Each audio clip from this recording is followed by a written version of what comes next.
If you're watching this video, then you've purchased the Phase 1 companion box. This is for children that are in preschool or kindergarten, or maybe slightly older if there are some gaps that need to be filled. The process to use the flashcards are simple. You want to focus on one sound each week. So for the first month that you're doing your cards, you are going to learn 4 sounds across those weeks. So the very first week, all you're going to do is focus on the S card. You want your child to say the sound the letter makes, followed by the picture, and the only time that they say the letter name is at the very end. We want them saying the sound more than the letter name. So if I was doing this card, we would say S, S, S, sun, S, S, S, snail, S, S, star, S. You may need to model that to your child a few times, but by the end of the week, they should be able to do the whole card by themselves.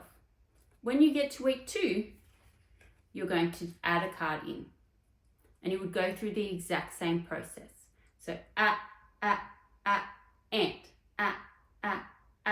apple, arrow, A.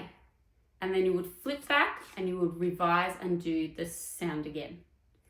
When you're in week 3, you're going to add in t, and then week 4, you would add in p. So by the end of your first month, you have done 4 sounds.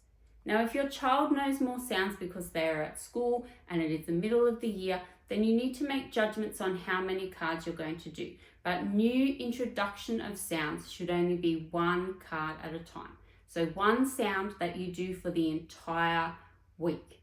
So when you are looking in your companion box, you have lots of other activities that they can do with that sound. They can do the colouring page that goes with that sound. They can practice their handwriting sheets that have that sound and practice the sound as they are writing and tracing over that sound sheet. You can also get out your magnetic letters and have them making words and sounding and blending them together. This obviously is going to be difficult unless they have at least 4 sounds that they can make. So you want to try and wait until you have at least the 4 sounds before you start getting them to use the letter tiles to blend them. The only other way you could do the letter tiles, if you are just on your first week where you're just looking at S, is you could place the letter tile somewhere in the house, like on the fridge where it's magnetic, get them to run to and from you, grab the tile, say the tile sound as they're giving it back to you and so forth. But make sure they're saying the sound more often than they're saying the name of the letter. Then if you have mastered the first 4, then you can add into the next card and use the rest as revision. But only introduce 1 card at a time, and it's probably going to take them an entire week to learn that sound if it's a brand new sound. Obviously, if your child is a faster learner, it may take them a couple of days, and then by all means add in another one. But don't add in more cards until they have mastered the cards that you've already started them on. That's very, very important. Don't rush your child past what they are capable of doing. Depending on how many cards or sounds that your child is working on, this activity should take no more than 5 minutes a day. And my suggestion is that you do it every single day. It doesn't need to be at the same time. It doesn't need to be after school. It could be before school where you're sitting in the car waiting for the school gates to open. It could be at an appointment. It could be just before dinner. It could be at the dinner table. It could be just before you go to bed. It doesn't matter where you're doing it or when you're doing it, as long as you follow the process and they're doing the sound the letters make more than they're doing the name of the letter.